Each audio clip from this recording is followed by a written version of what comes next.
దేశవ్యాప్తంగా గత 6 రోజులుగా ఎయిర్ ట్రావెల్ పూర్తిగా దెబ్బతిన్న పరిస్థితుల్లో చివరికి ఇండిగో విమాన సంస్థ సంక్షోభం నుంచి మెల్లగా బయటకు వస్తుంది. అనూహ్యంగా రద్దయిన వందలాది విమానాలు, డిలేలు, గంటల తరబడి ఎయిర్పోర్టుల్లో ఇరుక్కున్న ప్రయాణికులు, దేశవ్యాప్తంగా గందరగోళం సృష్టించిన ఈ ఘటనపై కేంద్రం కూడా తీవ్ర హెచ్చరికలు జారీ చేయాల్సి వచ్చింది. ఇండిగో 95% కనెక్టివిటీని తిరిగి సాధించిందని ప్రకటించింది. కానీ ఈ 6 రోజులు గందరగోళంలో ప్యాసింజర్స్ పడిన ఇబ్బందులు మాత్రం మర్చిపోలేని విధంగా ఉన్నాయి. మరి అసలు ఈ సంక్షోభం ఎలా మొదలైంది? ప్రయాణికులు ఎలాంటి కష్టాలు ఎదుర్కొన్నారు? ఇండిగో ఇప్పుడు ఎక్కడ నిలబడింది? మన వివరాల్లోకి వెళ్తే కనుక గత 6 రోజులుగా ఇండిగో విమానాలు పెద్ద ఎత్తున రద్దు కావడం, గంటల కొద్దీ ఆలస్యం అవ్వడం దేశవ్యాప్తంగా పెద్ద గందరగోళానికి దారితీసింది. అయితే ప్రత్యేకంగా ఢిల్లీ, బెంగళూరు, ముంబై, హైదరాబాద్, చెన్నై, కోల్కతా ఎయిర్పోర్టులో పరిస్థితి మరింత తీవ్రంగా మారింది. విమానాల రద్దు, డిలేలకు ముఖ్య కారణంగా క్రూ షార్టేజ్, మెయింటెనెన్స్లో ఎయిర్ క్రాఫ్ట్లు, అలాగే రోస్టర్ మేనేజ్మెంట్ సమస్యలు, అలాగే హాలిడే సీజన్ రష్ చూపిస్తూ ఉన్నారు. ఈ గందరగోళంలో ప్రయాణికులు ఎదుర్కొన్న ఇబ్బందులు ఒక్క మాటలో చెప్పాలంటే ఘోరమైన పరిస్థితి. హైదరాబాద్ నుంచి ఢిల్లీకి వెళ్లాల్సిన ఫ్లైట్ 10 గంటల పాటు ఆలస్యమైంది. చిన్న పిల్లలతో వచ్చిన కుటుంబాలు చైర్ల మీదే నిద్రపోయే పరిస్థితి. అంతర్జాతీయ కనెక్షన్ ఉన్న చాలా మంది గంటల డిలే వల్ల Dubai, London, Doha connections miss అయిపోయారు. కొత్త టికెట్స్ కొనాల్సిన పరిస్థితి వచ్చింది. ఇంకా కస్టమర్లు అయితే మేము దుబాయ్కి వెళ్ళాలి, ఇండిగో డిలే కారణంగా మా కనెక్టింగ్ ఫ్లైట్ మిస్ అయింది, ఇప్పుడు 40,000 రూపాయలు అదనంగా ఖర్చు పెట్టాలంటూ కూడా లబోదిబమంటున్నారు. పెద్దవాళ్ళు వీల్ చైర్ సపోర్ట్తో వచ్చి గంటల తరబడి నిరీక్షించాల్సి వచ్చిన పరిస్థితి వచ్చింది. నీళ్లు, ఫుడ్ కూడా అందక ఇబ్బంది పడ్డారు చాలామంది. ఇంకా ఒక ఫాదర్ అయితే కూతురు కోసం ప్యాడ్స్ కోసం అరుస్తూ అటు ఇటు తిరిగారు. ప్యాసింజర్ల ఫిర్యాదులు పెరిగిపోతూ ఉండడంతో కేంద్ర విమానయాన శాఖ డీజీసీఏ నేరుగా జోక్యం చేసుకుంది.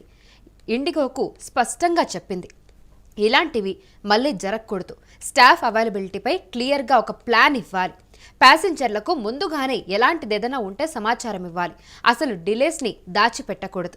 అయితే ఇదంతా కూడా హెచ్చరికలు జారీ చేసింది కేంద్రం. ఈ హెచ్చరికల తర్వాత ఇండిగో అత్యవసర సమావేశాలు నిర్వహించి ఆపరేషన్స్ మెరుగుపరిచే చర్యలు తీసుకుంది. అయితే ఇప్పుడు పరిస్థితి మెల్లగా సాధారణ స్థితికి అయితే చేరుకుంటుందని చెప్పొచ్చు. ఇప్పటి వరకు ఇండిగో చేపట్టిన చర్యలైతే 95% కనెక్టివిటీ పునరుద్ధరణ, సుమారు 1,500 ఫ్లైట్స్ మళ్ళీ ఆపరేట్ చేసింది, 135 నగరాలకు సర్వీసులైతే రీస్టార్ట్ అయితే చేసింది. శనివారం మాత్రమే 700 ఫ్లైట్స్ నడిపి స్టెబిలిటీ చూపించింది. ప్యాసింజర్లకు అధికారికంగా క్షమాపణలు చెప్పింది. అయితే ఈ అంశానికి సంబంధించి ఇండిగో ఏ సందేశం ఇస్తుందంటే, ప్రయాణికులు పడిన ఇబ్బందులకు మేము క్షమాపణ కోరుతున్నాం, సమస్య పూర్తిగా పరిష్కార దశలో అయితే ఉందంటూ కూడా సందేశం అయితే ఇచ్చింది ఇండిగో. ప్రస్తుతం ఫ్లైట్స్ ఎక్కువగా టైం బౌండ్గా నడుస్తూ ఉన్నాయి. డిలేలు ఇంకా ఉన్నా పెద్ద ఎత్తున క్యాన్సిలేషన్స్ మాత్రం తగ్గాయని చెప్పచ్చు.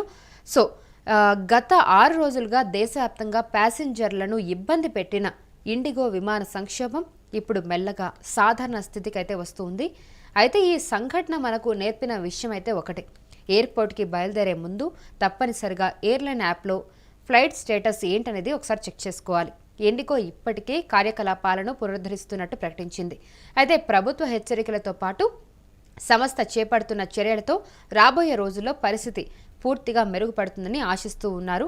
సో చూడాలి మరి అసలు ఏం జరుగుతుంది ఏంటని. ఫర్దర్గా ఇలాంటివి జరగకుండా ఉండేందుకు తగిన చర్యలైతే తీసుకోబోతున్నారు. సో ఫర్దర్గా ఇలాంటివి రాకుండా ఉండేందుకైతే ఇండిగో పూర్తిగా కట్టుదిట్టంగా ప్లాన్ అయితే చేస్తుంది.